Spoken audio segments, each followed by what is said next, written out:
niveau du NIT, mon approche, c'est toujours la même en fait depuis la dernière fois. Ça n'a pas changé. Alors, je ne sais plus si je l'avais expliqué dans la dernière vidéo. Mais donc en gros, je vais aller marcher 45 minutes. Un peu plus quand j'ai la chance de pouvoir marcher en forêt comme aujourd'hui.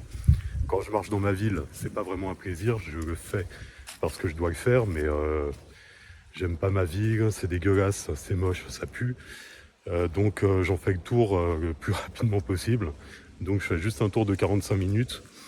Et quand je peux me permettre au niveau du temps d'aller en forêt ou dans un parc plus loin, bah là évidemment ça peut durer 1 heure, voire un peu plus longtemps si je me perds. En général je fais ça 2 fois par semaine. Parfois ça m'arrive de sauter une séance pour cause de vie sociale, mais j'essaie de m'y tenir autant que possible. Et après mes séances aussi, je rajoute 2 séances de marche rapide sur tapis incliné, donc 2 fois 15 minutes. Et voilà, c'est ce que je fais, on va dire, pour augmenter légèrement ma dépense calorique au cours de la semaine, afin d'être plus propre lors de cette prise de masse. C'est quelque chose que je n'ai jamais fait lors de mes précédentes prises de masse. J'avais toujours cette crainte de ne pas réussir à prendre en faisant du cardio, si on peut appeler ça du cardio. Je ne vous manque pas de respect aux vrais pratiquants de cardio, hein. C'est juste pour moi, voilà, pour mon niveau, c'est ça du cardio. Je sais que c'en est pas vraiment. C'est juste une dépense calorique accentuée, on va dire, légèrement. Mais donc voilà, depuis que je teste cette approche, bah j'ai jamais été aussi propre, entre guillemets, en prise de masse. Là, donc je suis un peu au-dessus des 92 kilos. Et j'ai encore les abdos apparents, donc ça se passe bien. Ça se passe bien avec avec cette façon de faire. Donc je suis satisfait. Ça m'arrive des fois. On va parler de patience. Pourquoi ? Parce que pour la réussite, quelle qu'elle soit, dans quelques domaines, quel que soit le domaine qui vous intéresse, c'est vraiment le facteur le plus déterminant. Et c'est ce qui manque le plus à l'heure actuelle aux gens. C'est pas de leur faute, c'est normal, parce qu'on vit dans un monde du tout de suite, on vit dans un monde Uber, donc à la seconde, on clique, on a ce qu'on veut. Et le problème, c'est qu'au niveau de notre cerveau, bah, on n'a plus de persévérance, on n'a plus de patience, on pense que tout nous est dû et qu'on peut et qu'on doit avoir tout de suite. Or, pour des choses vraiment significatives, si on reste dans le domaine de la muscu, atteindre un certain niveau physique, si on veut extrapoler à la vie au sens large, bah, atteindre un objectif, quel qu'il soit, différent de ce qu'on fait de notre quotidien habituel, ça va demander beaucoup de temps, beaucoup d'investissement, beaucoup d'énergie, et bien plus que ce que l'on pense. Et malheureusement, ce monde nous a détruit toute cette capacité à patienter, à attendre, à faire preuve de volonté sur le long terme. On parle tout le temps de motivation. Moi, je vous répète toujours la même chose sur la motivation. C'est nul, ça ne sert à rien, parce que ça aide juste à démarrer. Mais vu que c'est quelque chose de purement émotionnel, ça n'aide pas à persévérer. Donc, comme d'habitude, on prend le relais avec la discipline, avec la rigueur. Mais après, voilà, évidemment, ce sont de belles idées, mais dans notre monde, encore une fois, on a toujours tout de suite, dès qu'on désire quelque chose, dans tous les domaines d'ailleurs, n'est-ce pas ? On ne sait pas faire preuve de discipline, de rigueur, parce que tout ce mécanisme nous a déconnecté de cette capacité à faire preuve de patience. Et après, voilà, je ne vous cache pas que en tant que coach, des fois j'ai des nouveaux clients qui pensent que dès le premier mois, il va se passer quelque chose. Et du coup, ils arrêtent, parce que moi, je suis pas un forceur en tant que coach. Je ne les force pas à s'engager pendant des mois, ce qui est une erreur.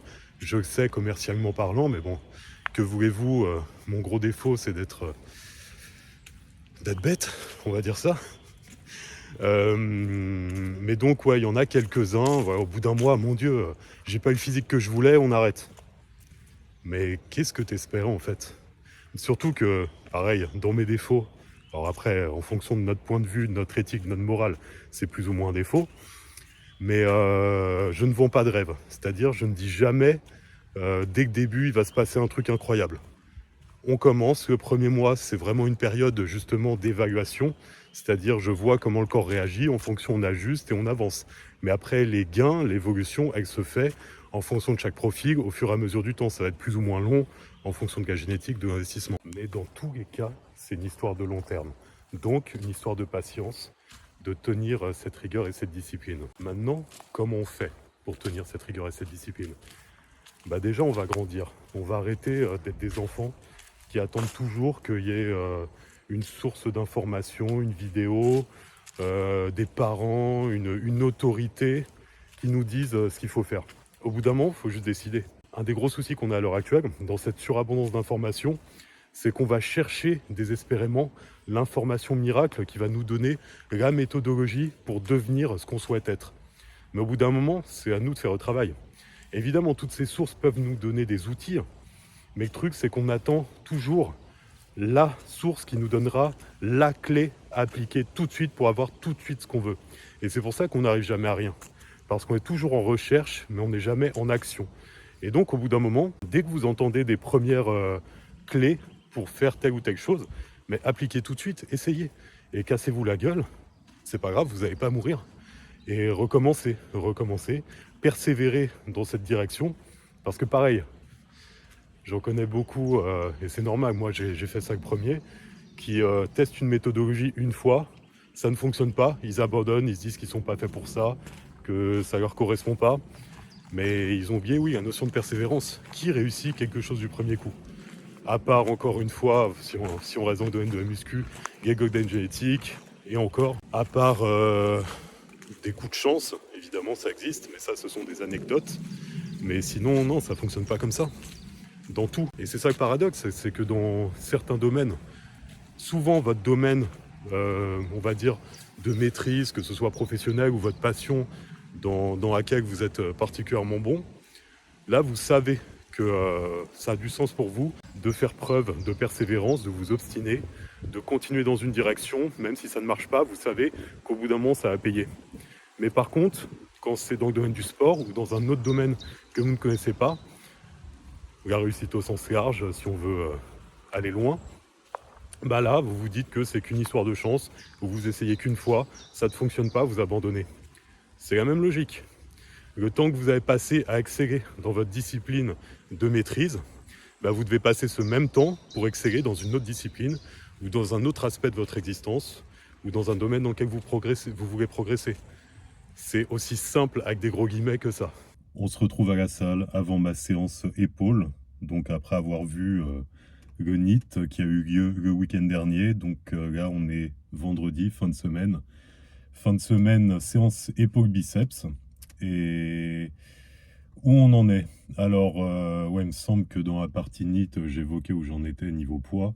Bon, c'est du détail, mais en tant que personne qui avait beaucoup de mal à prendre du poids quand j'ai commencé la muscu, c'est tout bête, c'est enfantin, mais ça me fait toujours plaisir quand ça monte comme ça petit à petit, même si je sais que c'est pas clean, que je commence à faire, ça fait déjà plusieurs mois, mais qu'il y a du fat qui commence à se mettre en place, hein. C'est complètement normal dans le process. Mais ça avance, ça avance. Alors évidemment, c'est quelque chose que j'évoque toujours auprès de mes clients, et faut que je me l'applique à moi-même, hein. Mais notre physique évolue toujours plus que le regard qu'on a sur notre physique. C'est-à-dire qu'on va évoluer, ça va bouger petit à petit, mais nous, on va pas se voir bouger vu que on se regarde, enfin, on se voit tous les jours. Et donc, je me rends pas forcément compte de l'évolution, c'est plus mes vêtements qui me font prendre conscience de l'évolution, et également les petits commentaires que je vais avoir à droite à gauche. Donc apparemment ça évolue dans le bon sens du terme. Donc pour l'instant l'opération prise de masse se passe pas trop mal. Et puis surtout, et je l'ai déjà évoqué dans les autres vidéos, mais on est toujours dans cette logique qui me fait plaisir, c'est que encore une fois, j'ai jamais été à ce poids de corps avec une condition corporelle aussi correcte. Je sais pas si je vais débâcher le physique dans cette vidéo. Je verrai comment je me sentirai après la séance. Mais c'est tout le paradoxe, vous savez, des réseaux. C'est-à-dire que je sais que quand on me voit, par exemple sur Instagram, on me l'a déjà dit. Je peux passer pour quelqu'un de narcissique, d'arrogant, en plus je suis assez froid et tout. Donc, encore une fois, voilà, c'est humain, on a une propension à juger en fonction du peu d'informations qu'on a en face de nous. Et c'est vrai que quand on voit mon profil avec beaucoup de photos torse nu et tout, on peut penser de ça de moi. Et le truc, c'est que quand je poste tout ça, déjà pour moi, mon Instagram, c'est purement un outil de travail. C'est-à-dire, si je ne faisais pas ce métier de coach, je le supprimerais en fait. Parce que j'en ai rien à faire, mais vraiment. C'est pas de la formulation là que je suis en train de faire. J'en ai rien à faire de la validation externe. C'est moi qui dois me valider. C'est pas les avis extérieurs. Alors évidemment, ça fait toujours plaisir, vite fait sur le moment. Mais au fond de soi, ça ne change rien par rapport à l'image qu'on a de soi ou de l'estime de soi. Enfin, perso, moi, ça ne m'a jamais rien changé, les avis extérieurs. Et donc, ce que je veux dire par là, c'est que quand je poste tout ça, voilà, je fais avec les réalités de mon métier, les réalités de ce qu'est le coaching à l'heure actuelle.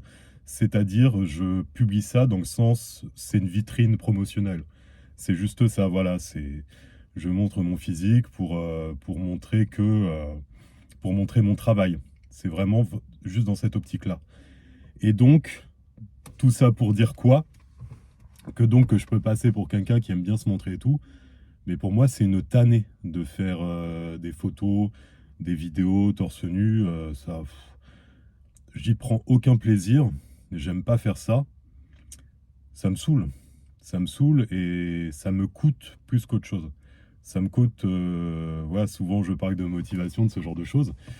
Ça me coûte énormément d'énergie de faire ça. Et c'est même plus une question de peur, de crainte, parce qu'évidemment, quand j'ai commencé ce sport, c'était qu'une histoire de regard des autres, objectivement. Si j'étais si complexé, c'était par rapport à ça. Mais à l'heure actuelle, je suis vraiment détaché de tout ça. Et donc, ça m'ennuie. Ça m'ennuie de devoir faire des photos de ce type, des vidéos. C'est creux, c'est creux.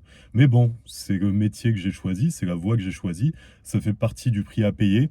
C'est quelque chose que j'évoque très souvent également quand on se lance dans une nouvelle direction de vie, d'accepter que dans cette direction, il y aura des choses inconfortables, des choses qui vont nous déplaire. Parce que c'est ça souvent le piège quand on veut changer, par exemple, de carrière. On rêve à ce que tout soit parfait. C'est-à-dire, je suis dans une situation professionnelle qui ne me convient pas. J'arrête pas de me plaindre, il y a plein de choses qui vont pas. Ma hiérarchie, mes collègues, le travail en lui-même, j'en ai marre. Et je veux être dans une nouvelle voie professionnelle où tout ne sera que plaisir. Ça, c'est du fantasme absolu. Bien évidemment qu'il y aura des parts de choses inconfortables à faire dans cette nouvelle voie.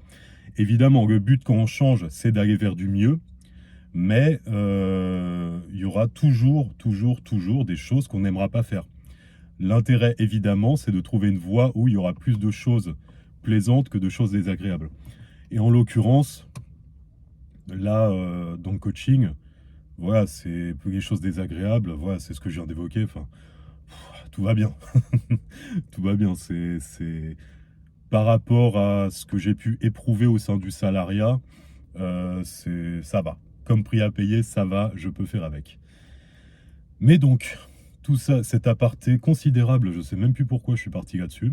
Ah oui, voilà, que peut-être que je ferai un petit physique update. Et donc, ouais, au niveau du programme, on est toujours sur la même chose, c'est-à-dire un jour pec triceps, un jour deux biceps, un jour jambes, un jour repec et triceps, et un jour épaule biceps, donc c'est la séance d'aujourd'hui.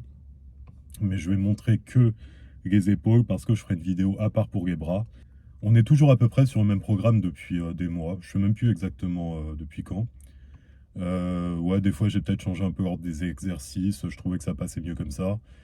Ah si, ouais, il y a du changement là sur l'arrière d'épaule. Donc je vous expliquerai tout ça sur la partie séance filmée. Mais ouais, toujours sur la même chose parce que je progresse toujours petit à petit. Et même en termes de progression, au final, je me prends moins la tête qu'avant. C'est-à-dire qu'avant, vous savez à quel point je suis psychorigide maintenant, je pense. Donc tout était quantifié, nombre de répétitions, nombre de séries, voilà, toujours faire un peu mieux et tout. Je suis toujours dans cette logique de faire mieux, mais c'est un peu moins précis. C'est-à-dire que voilà, je note les charges en fonction de comment je me sens sur le moment. Soit je vais aller plus loin au niveau des charges, soit je vais aller plus loin au niveau des reps. Mais je vais être moins fixe. Je veux vraiment aller toujours dans une démarche, surtout sur la dernière série, d'aller au plus proche de l'échec, toujours comme je le préconise. Bref, assez parlé. On va aller faire cette séance. Et puis, on se retrouvera après pour faire un petit point. C'est parti pour le premier exercice, élévation latérale à la machine. Alors, pourquoi je commence par cet exercice? Tout simplement parce que je veux mettre l'accent sur le côté de l'épaule. Et donc, je vais débuter ma séance par la partie sur laquelle je veux travailler le plus. Et ensuite, j'aime bien cette machine, j'aime bien les sensations. Pendant des décennies, je me suis entraîné dans une salle qui était très mal équipée. Il y avait peu de machines. Et à partir du moment où j'ai eu accès à des machines, voilà, j'en ai profité et j'en profite toujours. D'autant plus quand j'ai des bonnes sensations comme sur celle-là. Au niveau, alors ouais, vous voyez au niveau du placement, je ne prends pas les poignets parce que je suis plus à l'aise comme ça. Ça me permet d'avoir les bras un peu plus en arrière, bien dans l'axe des épaules. Et j'ai de bien meilleures sensations comme ça. Au niveau de la charge, vu que c'est mon premier exercice, je suis monté très progressivement. Je montais de 10 en 10 jusqu'à ma charge de travail. Et à partir de là, je montais de 5 en 5. C'est-à-dire que sur ma première charge de travail, je faisais entre 15 et 20 reps. Ensuite, je monte d'une plaque. Je fais entre 12 et 15. Je monte encore d'une plaque. Là, on était plus, on va dire, entre 11 et 13. Je monte encore d'une plaque. Et là, j'étais entre 10 et 12. Et là, sur ma dernière série, j'ai fait juste un drop. C'est-à-dire que sur le dernier poids, en fait, je suis vraiment au plus proche de l'échec. Je diminue la charge de 50%. Et là, je vais à l'échec encore une fois.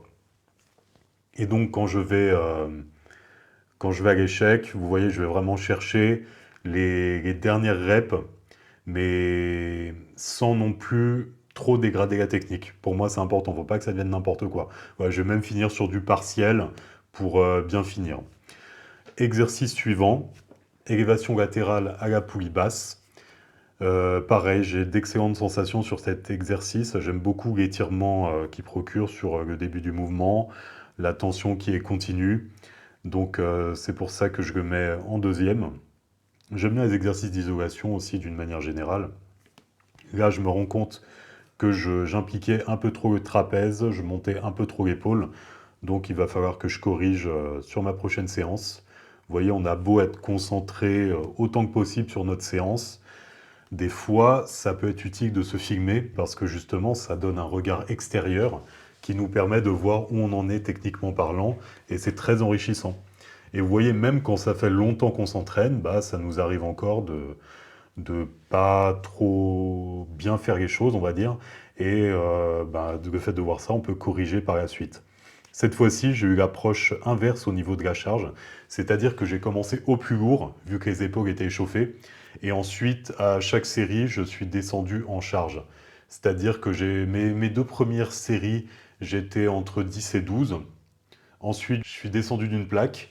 J'ai fait deux séries entre 10 et 15, entre 12 et 15, pardon. Et la dernière, j'ai fait un double drop set. J'ai fait entre 12 et 15, je suis descendu d'une plaque, à l'échec, je suis descendu d'une plaque, encore à l'échec. On en a fini avec le côté de l'épaule. Maintenant, on va s'attaquer à l'arrière. Je commence donc par de l'oiseau unilatéral à la poulie haute parce que j'aime beaucoup cet exercice, j'ai de très bonnes sensations dessus. Et là, on va faire l'approche inverse de ce qu'on vient de faire pour le latéral, c'est-à-dire que je vais commencer d'abord par un exercice d'isolation avant de faire un exercice où on va mettre plus de pression, plus de poids sur la zone que je veux travailler. Donc en unilatéral, comme ça, j'arrive vraiment à bien isoler l'arrière d'épaule.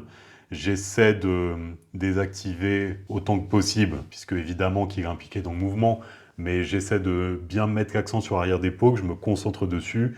Pour ça, souvent que je ferme les yeux aussi, ou que je regarde dans le miroir comme là. Et je me focalise au maximum sur cette zone-là pour la recruter au maximum, bien évidemment. Au niveau des charges, je reprends le principe de mon premier exercice, c'est-à-dire que je monte petit à petit, sachant que là, de toute façon, je ne vais pas monter très haut parce que l'arrière d'épaule, c'est une zone, c'est une petite zone qui est assez difficile à recruter, difficile à sentir. Et dès qu'on met trop de charge, ça va être le centre du dos qui va prendre le relais. Et nous, là, on veut se focaliser sur l'épaule. Donc c'est pour ça que c'est important de se concentrer sur le ressenti et de faire en sorte de mettre l'accent au maximum dessus. Alors je vais quand même essayer de chercher de l'échec dessus, parce que je ne peux pas m'en empêcher, j'aime m'entraîner comme ça, tout simplement. Mais je suis vraiment focalisé sur le ressenti, sur cet exercice, bien évidemment. Au niveau de l'angle du coude, là, encore une fois, c'est en fonction de votre ressenti, en fonction de vos préférences. Certains seront plus à l'aise avec le coude plus haut, plus bas. C'est vraiment propre à chacun. Ensuite, donc, j'attaque l'exercice où je vais mettre plus de pression dessus. Je fais un rowing. Alors, avant, je le faisais sur celui qui est plus horizontal, la machine Technogym, mais la trajectoire faisait que j'avais de très mauvaises sensations pour l'arrière d'épaule, hein. Et donc, sur le low row, j'ai de bien meilleures sensations. Là, on va chercher vers le bas, on monte. La trajectoire est plus logique par rapport à l'arrière d'épaule. Donc là, pareil, vraiment, il faut bien se focaliser sur le ressenti, sur le fait de tirer avec l'arrière d'épaule, même si, comme on peut voir là, évidemment que le centre du dos va venir dans le mouvement. Le tout, c'est d'essayer de moins le recruter et de bien se concentrer sur l'épaule.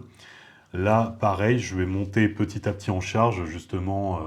J'aurais pu faire l'approche de commencer le plus lourd possible, mais vu que c'est un exercice que je fais depuis peu, je ne le maîtrise pas assez encore, et je sais que c'est le dos qui aurait pris l'ascendant fatalement. Donc, je préfère, encore une fois, prendre mon temps, commencer par une charge inférieure sur les premiers exercices, toujours en étant sur de la série longue, entre 15-20, 12-15. Et pareil, je vais aller jusqu'à un poids max, on va dire, où je vais en faire entre 10 et 12. Et à partir de là, je vais encore faire un drop. Là, il me semble de mémoire, ouais, j'ai dû faire un double drop set encore. Parce que j'aime bien, voilà, tout simplement, j'aime bien les drop sets. On pourrait se dire que c'est taxant. Encore une fois, l'entraînement, c'est propre à chacun. Quand on me voit, on ne pense pas que j'ai autant d'années d'entraînement, mais ça fait très très longtemps que je m'entraîne et j'ai besoin de ça pour continuer à progresser encore un petit peu. Ensuite, donc je termine, voilà, je fais tout à l'envers. Je termine par un développé épaule. Pourquoi je termine par ça?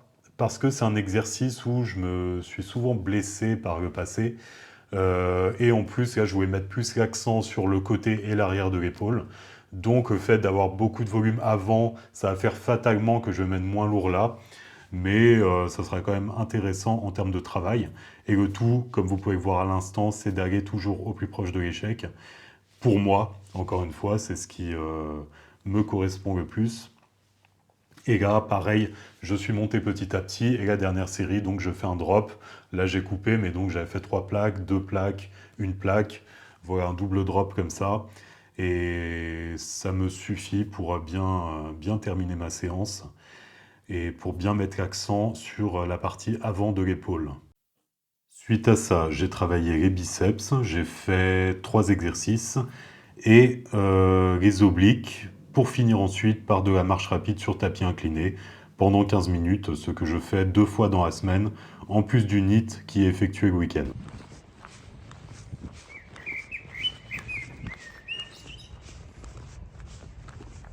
Bon alors, on en est où dans cette caisse de Hamas? Ça suit son cours, ce n'est pas une quête illusoire, Ce n'est pas une quête qui ne mène à rien. J'ai l'impression que ça avance petit à petit. Bien entendu, c'est long, c'est pas simple. Les gains viennent vraiment petit à petit. Mais c'est normal, c'est quelque chose que je m'évertue à transmettre à travers tout ce que je partage dans les réseaux. Donc la patience doit être au centre de notre pratique sportive. Sinon, autant abandonner tout de suite. D'autant plus dans mon cas où ça fait plusieurs décennies que je m'entraîne. Donc si j'avais dû m'arrêter à la moindre difficulté, à la moindre période de stagnation, j'aurais arrêté depuis bien longtemps. De même, si j'avais écouté, si j'avais accordé de l'importance, alors sur le moment ça m'a touché, mais bon maintenant voilà, ça m'indiffère, mais si j'avais accordé de l'importance à tous les avis externes que j'ai pu entendre à travers toutes ces années, pareil, j'aurais abandonné il y a fort longtemps. Notamment, je me souviens dans mon ancienne salle, il y a longtemps, ça c'était dans mes premières années de pratique, mais quand j'avais dit depuis combien de temps je faisais de la musculation à l'époque à un mec de la salle, alors je sais plus, c'était 5, 10 ans, mais c'était dans mes grosses années de stagnation. Il y en a un qui m'avait dit ah bah moi j'aurais arrêté depuis bien longtemps à ta place. Sous-entendu, on dirait même pas que t'en fais. Et même à l'heure actuelle, honnêtement, quand je suis habillé, je peux encore me prendre des commentaires. Donc c'est pour ça, pareil, j'insiste beaucoup sur le fait de prendre de la hauteur par rapport à tous les commentaires de votre environnement, des gens que vous pouvez croiser autour de vous, parce que si vous n'y prenez pas garde, les gens ont une tendance à vous attirer vers le bas. Donc c'est vraiment primordial de faire abstraction, de se blinder par rapport au bruit du monde, comme j'aime souvent à l'appeler. Et après, justement, on pourrait se demander, mais comment continuer quand il y a un rapport aussi disproportionné entre mon investissement et mes résultats? La passion. La passion, c'est ça qui m'anime, pas depuis le début. Ma première décennie, il y avait vraiment zéro passion. Mais là, déjà, on peut constater une certaine propension à la patience. Mais donc, dans ces premières années, il n'y avait pas du tout de passion. Ce qui m'animait, c'était juste mon envie de m'améliorer physiquement. Sortir d'une situation psychologique de mal-être en pensant que en améliorant mon physique, j'en sortirais. Alors que ça n'a pas été du tout le cas. Mais force est de constater, ce qui a pris le relais de tout ça, c'est la passion. Et au final, ben, on peut dire que ce sont mes difficultés dans ma pratique, les problèmes que j'ai rencontrés qui ont développé cette passion. Parce que vu que ça n'a jamais été simple pour moi, j'ai tout de suite dû prendre du temps pour apprendre ce que je faisais. J'ai dû analyser, j'ai dû expérimenter, essayer. Et c'est au fur et à mesure du temps, de cette pratique, de ces difficultés, que j'ai développé ce plaisir sur le chemin. Et maintenant, depuis le temps que je pratique ce sport, c'est vraiment une passion. Et pas une passion de la compétition, pas une passion de se montrer, pas une passion de m'exposer à travers les réseaux, ça m'indiffère complètement, mais une passion de la pratique en elle-même. Une passion du fait, le matin, de me lever, de me préparer, de faire ma séance en elle-même, chaque série, chaque répétition, j'adore. Voilà, je m'éclate. Une passion de suivre mes repas, de quantifier ma nourriture, de la peser. Mon Dieu, mais quel malade. Mais tout ça, ça me passionne parce que c'est tout un process qui fait que je vais devoir me dépasser, que je vais devoir m'améliorer, que je vais devoir mettre en place toute une procédure pour arriver à un point B. Et ça me passionne littéralement. Trouver comment débloquer une phase de stagnation, trouver comment progresser, trouver comment m'améliorer sur tel mouvement, sur tel perf. Oui, c'est rare que je parle de perf, mais j'essaie de progresser là-dessus aussi. Comment m'améliorer au niveau mental au final, parce que ce sont ces améliorations mentales qui amélioreront par extension mon physique. J'éprouve une passion viscérale pour tout ça. Et après, alors, j'ai pas que ça comme passion, fort heureusement, mais c'est pas le lieu pour parler des autres et raconter ma vie, on s'en fiche. Mais vraiment, c'est ça qui m'anime au fur et à mesure du temps, qui me permet de continuer et qui me permet d'avancer dans cette pratique. Sans ça, c'est très très dur de tenir sur le long terme comme ça. Et de toute façon, ce n'est pas pour rien qu'au final, les gens ne restent pas longtemps dans ce sport. Parce qu'ils y viennent pour combler un manque intérieur, d'une manière générale. On y vient par complexe, on y vient pour se sentir mieux dans notre corps. Et au final, en fonction des profils, soit ça va être trop dur, donc on va pas continuer, l'absence de résultats, le manque de gains va faire qu'on abandonne, ou alors on va avancer, on va atteindre un certain niveau, on va s'en contenter et puis on va arrêter parce qu'on va partir sur d'autres choses. Et parce qu'on n'a pas vraiment de plaisir à pratiquer ce sport. Et d'ailleurs, je suis premier à dire, si vous n'avez pas le moindre plaisir dans votre pratique, arrêtez. Ça sert à rien. Il y a d'autres sports qui peuvent vous procurer plus de plaisir et par extension, vous aurez plus de bénéfices. Parce que faire un sport à contre-cœur, votre mental va pas être dedans, va pas être impliqué dans votre pratique et donc vous ne vous investirez pas pleinement, ce qui va faire que vous n'aurez pas des résultats palpables. Donc c'est pour ça que ça sert à rien de s'obstiner dans une direction qu'on n'apprécie pas. Et ça, encore une fois, on peut l'extrapoler dans beaucoup de domaines. Par contre, c'est important aussi de comprendre que tout processus dans une pratique, quelle qu'elle soit, sportive ou autre, ne peut pas être que 100% plaisir. C'est-à-dire que, pour rester dans le cadre de la musculation, peut-être que vous aimerez le côté entraînement, mais vous n'aimerez pas le côté alimentation. Et c'est normal, ça fait partie du prix à payer, on ne peut pas tout aimer. Mais à partir du moment où on le comprend, on l'accepte et on comprend que ça fait partie du processus qui nous emmènera vers le but que l'on souhaite atteindre et donc on l'acceptera beaucoup mieux. Et au fur et à mesure du temps, on peut même y prendre du plaisir également. C'est toujours le temps qui est le facteur clé. Le facteur clé pour avoir des résultats, pour progresser, pour avancer, pour évoluer aussi en termes de psychologie et de ressenti par rapport aux choses. Donc toujours laisser le temps faire son travail. Bref, on va finir là-dessus. On était juste parti sur une séance époque, donc comme d'habitude, je suis parti dans d'autres sphères, dans d'autres considérations plus axées sur la psychologie. Je ne peux pas m'en empêcher, désolé, mais ça me passionne.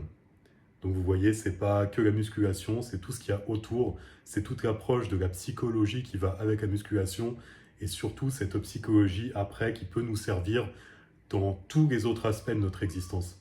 C'est pour ça que ça me passionne au final. C'est extraire de ce sport qui a une image un peu basique, un peu sport de beauf, en extraire quelque chose qui va faire que vous allez vous accomplir dans d'autres domaines. C'est ça qui, je trouve, est très intéressant. On a une image très faussée de ce sport, pas aidé par les réseaux sociaux, pas aidé par certains acteurs de ce milieu. Après, peu importe, chacun y trouve son compte. Ces profils, sans doute, se contentent de ça, grand bien leur face. Pour ma part, j'ai besoin de plus, j'ai besoin de plus de fond. Comme toujours, la forme en elle-même, dans tout, ne me suffit pas. J'ai besoin qu'il y ait du fond derrière. Et pour la musculation, c'est ça le fond que j'y trouve. Et justement, c'est en ajoutant ce fond que j'ai découvert que je pouvais avoir encore plus, ressentir plus de passion pour ce sport. Et je me dis qu'en partageant tout ça, peut-être que ça pourrait en aider certains à, sans parler de passion, mais à peut-être un peu plus apprécier ce sport et donc par la même occasion peut-être un peu plus progresser dans ce sport.